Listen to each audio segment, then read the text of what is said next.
ಪರಿಸರದಲ್ಲಿ ರಾಜ್ಯ ಹೆದ್ದಾರಿಯಲ್ಲಿ ಓಡಾಟ ಮಾಡುವಂಥ ಎಲ್ಲ ಪ್ರವಾಸಿಗರಿಗೆ ಸ್ಥಳೀಕರಿಗೆ ರುಚಿಯಾದಂಥ ಒಂದು ಹೋಟೆಲಿನ ಅವಶ್ಯಕತೆ ಬಹಳ ದೊಡ್ಡ ಪ್ರಮಾಣದಲ್ಲಿ ಇತ್ತು.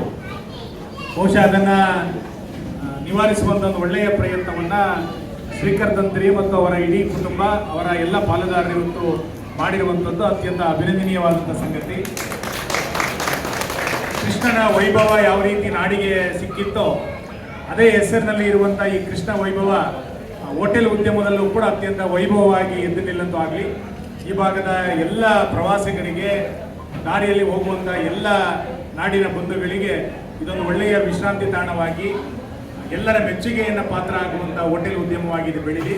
ನಾನು ವಾರದಲ್ಲಿ 2 ದಿನ ಇದರ ಕಾಯಂ ಅತಿಥಿಯಾಗಿರ್ತೇನೆ ಎನ್ನುವಂಥ ಹೋಟೆಲ್ ಉದ್ಯಮದಲ್ಲಿ ಉಡುಪಿ ಮತ್ತು ಕಾರ್ಕಳದ ಸಾಗರ ಹೋಟೆಲ್ನವರು ಬಹಳ ಪ್ರಸಿದ್ಧಿಯನ್ನು ಪಡೆದಂಥವ್ರು. ಉಡುಪಿ ಹೋಟೆಲ್ ಅಂತಂದರೆ ಇದು ಜಗತ್ತಿನಾದ್ಯಂತ ಅತ್ಯಂತ ಪ್ರಸಿದ್ಧವಾಗಿರುವಂಥ ವ್ಯವಸ್ಥೆ. ಆ ಪ್ರಯತ್ನದಲ್ಲೂ ಕೂಡ ಈ ಕೃಷ್ಣ ವೈಭವ ಒಳ್ಳೆಯದಾಗಲಿ.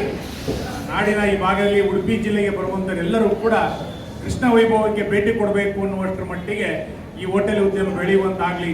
ಕೃಷ್ಣ ತಂತ್ರಿಗಳು ಮತ್ತು ಅವರ ಉಳಿದ ಇಡೀ ಬಳಗ ಇದನ್ನು ಮೇಲ್ವಿಚಾರಣೆಯನ್ನು ಮಾಡುವಂಥ ಸಾಮರ್ಥ್ಯವನ್ನು ಭಗವಂತ ಅವರಿಗೆ ಕೊಡಲಿ ಎನ್ನುವಂಥ ಮಾತನ್ನು ಹೇಳಿ ಈ ಉದ್ಯಮಕ್ಕೆ ನಾನು ಶುಭವನ್ನು ಕೊಡ್ತೇನೆ. ನಮಸ್ಕಾರ.